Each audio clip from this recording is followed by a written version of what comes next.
The movie begins with Ruby Baker, a teenage girl, and her pals watching a horror movie in the theater.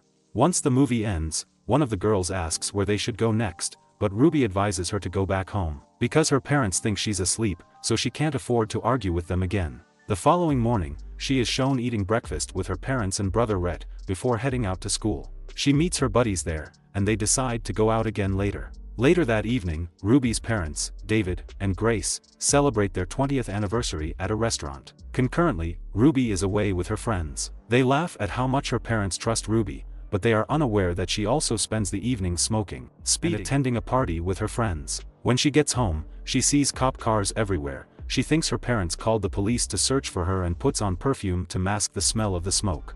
However, she enters and informs the authorities that she is not missing, but they inform her that her parents were involved in an automobile accident and did not survive. She breaks down after hearing the devastating news. Next, in her parents' funeral, Rhett wants to say something at the associated mass, but he is too emotional to do so.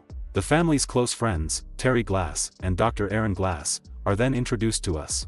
They assume control of Rhett and deliver a really moving statement. After the liturgy, Uncle Jack approaches Ruby outside and offers to help with anything she might need. Ruby asks why she hasn't seen him in a decade. Jack responds that he and her mother became estranged and adds that he lives a long distance away. She just thanks him before heading home, not really taking him seriously. A home funeral is being held at her residence. Ruby hides in the kitchen to have some alone time because the house is packed, but the family lawyer, Alvin Beglighter, discovers her. He tells her that her parents have given them enough money to never have to worry about it again and that she and Rhett will be taken in by Mr. and Mrs. Glass.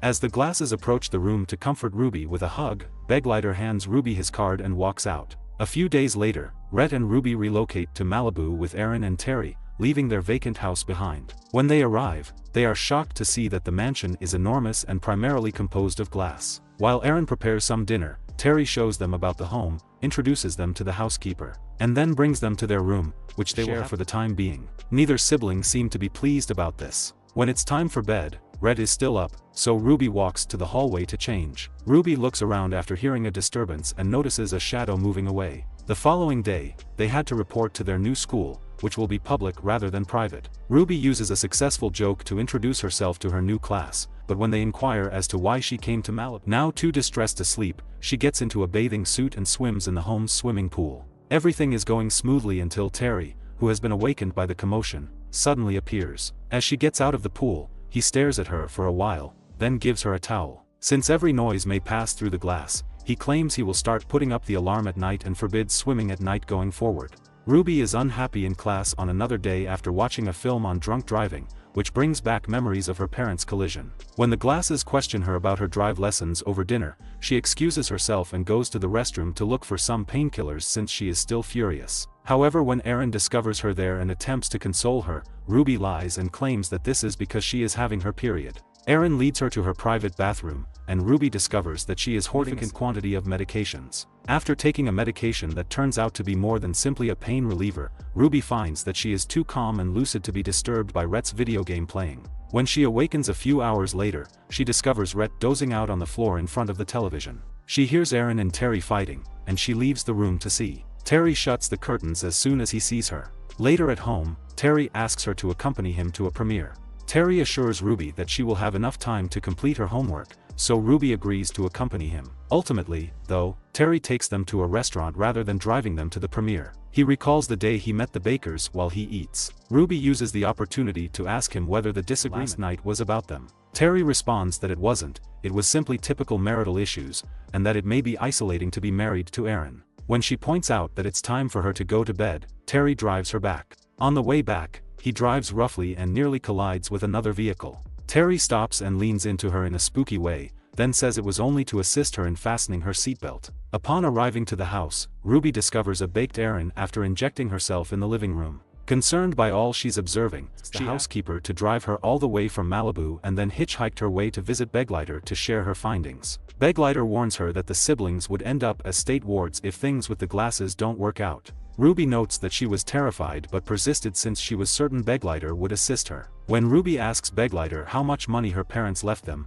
he replies that it is $4 million. Beglighter then says he will see what he can do. Following Ruby's departure, he makes a call. Next, in order to speak with Ruby after dinner, the Glasses dismiss Rhett, and they inform Ruby that Erin was administering insulin shots to herself for her diabetes the previous night. They beg her to trust them, mentioning that she became apprehensive around Terry. "Maybe I overreacted," she responds. Ruby never gets picked up from driving school the next day, so she walks all the way to Terry's workplace at GDI. The receptionist instructs her to stay there, however Ruby witnesses Terry being threatened by loan sharks he owes money to in the lounge. Terry is terrified after being forcefully forced against the glass wall, and Ruby chooses to wait in the repair shop, where she becomes extremely alarmed upon discovering her parents' vehicle. She is unable to do much exploring since Terry arrives to pick her up and take her home at that same moment. Ruby informs him on the way back to the house that the housekeeper didn't arrive. She had to show up at the business. Terry reveals that he has dismissed her and that Erin was meant to take her up but was delayed at the hospital. When Ruby questions him about why he dismissed the maid, Terry admits that he knew she drove her from Malibu without his consent, and it is their responsibility to be aware of everything. At supper that evening, Ruby witnesses Terry setting the house alarm code and surreptitiously writing down the numbers. A few hours later, Ruby is feigning to be working on her schoolwork, but in reality, she is reading an internet story about her parents' collision, which includes a reference to the incorrect vehicle. She sends Beglighter an email to inquire about it. She falls asleep in front of the computer, and Terry discovers. The agent informs her that Ruby may act as though she doesn't know her and that it's simply a normal check. A few days later, the Glasses were prepared for the agent when she arrived at the house. They had hidden all of the medications, set up separate rooms for the siblings, and put away Rhett's video games. Rhett tells a lie that he reads when the agent asks him what he does in the evenings. Ruby chastises him for it once the Glasses leave the room, and he claims to have learnt it from her. In the garbage, she discovers a letter from a private school apologizing for the Glasses' refusal to bring their children there and offering to reimburse the registration cost. The other is a postcard that their Uncle Jack, from the beginning of the movie, sent to see how they were doing and to invite them to give him a call. To preserve it, Ruby rips off his phone number. When she tries to email Beglighter, she discovers that her AOL account has been closed. Next, Terry answers a ringing phone. It's the loan sharks requesting payment. He takes up another phone to listen in on their conversation, but is nearly discovered by Terry. Terry tells the loan sharks that he has discovered a new personal piggy bank. When Terry returns to bed, Ruby utilizes a unique code on the phone to determine the source of the call and save the number. At school, Ruby leaves the classroom to use the payphone to call Beglighter. When she informs him that he hasn't received his emails since Terry hacked her account, he shares with her what he has discovered, and that Terry's business owned the BMW her parents were driving that night. She believes Terry set up the trap for the accident, but she is unable to tell him this because her instructor cuts her off to take her to see the principal. They discovered that her essay contained book plagiarism, and they also somehow knew done this previously. After discussing the event with the Glasses, the vice principal informs Ruby that she may not be able to continue attending that particular school. Back at home, when Erin attempts to discuss it with her, Ruby accuses Terry of doing it. However, Terry asserts that she has to start accepting personal accountability. Ruby makes the decision to get out of bed and get out of her pajamas at 4 a.m. After seeing a flyer for an all-female boarding school in the living room, she tries to call her Uncle Jack but is met with an answering machine. Ruby has a plan. She takes Terry's vehicle keys, awakens her brother to force him to accompany her, and then, using the code she discovered the previous day, she turns off the alarm and drives away. Calls for her, but only to give her a sedative injection to put her to sleep. Returning to Terry, the loan sharks contact him again, but he is unable to buy more time. He meet up with the trustee the next day in a frantic attempt to obtain funds, claiming that it is for the construction of a new space for the siblings. However, the fact that the trustee received a fax of the school letter Ruby discovered in the garbage raises suspicions, thus, making the trustee to turn down Terry's plea. At the hospital, Erin is lying about how much medication her patients are receiving, so she may request more and take it for herself. But she is busted and asked to go meet the medical director. Later, at the residence, we learn that Ruby has been drugged for the whole time and that Erin is losing her medical license because she stole the medications she uses to keep Ruby down and other medications, since it turns out that she's an addict. We find out that Erin only turned into an addict after Terry killed the Bakers, and Terry and Erin dispute about their issues. Terry tells Erin that they have to limit the damage because this is already done. He adds that they must get rid of Ruby, and because Erin no longer has access to sedatives, he goes outside to see if he can get any on his own. One final hidden syringe remains in Erin's possession. She chooses to view one of the old handmade tapes she discovers when she retrieves it from its place. She is playing on the beach with young Ruby. Erin overdoses herself because she feels guilty, and the next morning, Ruby discovers her dead on the bed next to her. After getting some morphine, Terry returns home a few hours later to discover his wife dead. He also hears Ruby on the phone, providing their address to someone. She eludes his pursuit by moving stealthily and hiding with her brother. Rhett tries to go through the front door,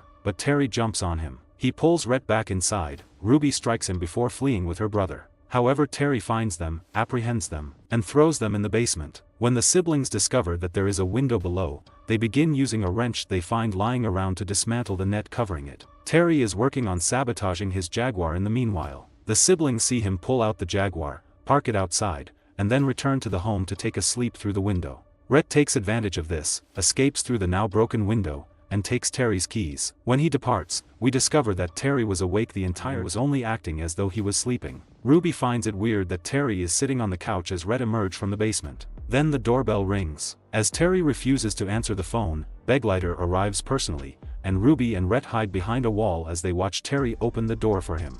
He tells him that an investigation is still on and that the bank has frozen his guardianship account. Then, we find out that Beglighter had been telling the Glasses about all of Ruby's maneuvers, but only because he believed he could trust them since the Bakers did. Now, he realizes he could have been mistaken. Two guys who are the loan sharks emerge as a red vehicle unexpectedly parks outside. They come inside and say that Terry's wife gave them the call, but it was Ruby. Terry claims he doesn't have the money when they ask for it and holds Beglighter accountable. The sharks stab the lawyer as he attempts to flee. Terry believes that issue, but the sharks refuse to go. Instead, they want to abduct Terry in the Jaguar. Ruby instructs Rhett to wait while they leave the house and slips out. Terry persuades them to take the Volvo rather than the Jaguar, but when they enter the garage, they discover that the tires on the Volvo have been slashed. In addition to covering Terry's lips with tape as he freaks out, the sharks grab the red automobile and accompany Terry in the Jaguar. Ruby was the one who slashed the tires, and she is holding a knife as she watches them drive off. The Jaguar begins to lose control while driving. It is revealed that the braking system are faulty, caused by Terry himself in the garage earlier. The Jaguar strikes the red vehicle, causing it to collide with a truck. The Jaguar loses control and crashes after avoiding a few more vehicles. The siblings are subsequently seen strolling hand in hand along the street. A cop finds and picks them up. They pass the wrecked red automobile a little while later, where police officers are already handling the issue. They continue and discover the second collision. The police officer pulls over and calls for help. He gets out of the car to look into it, but Terry is unconscious. When Terry eventually locates them, Ruby rushes on the driver's seat and frantically looks for the keys while Terry snaps a concealed gun. She starts the car, drives it back, and then abruptly stops. When Ruby recalls her parents' accident, Rhett panics out. She orders him to strap up while she does the same, crashes the car into Terry, killing him just as he is about to shoot. As more police come to their aid, the children exit the vehicle and embrace. Next, the siblings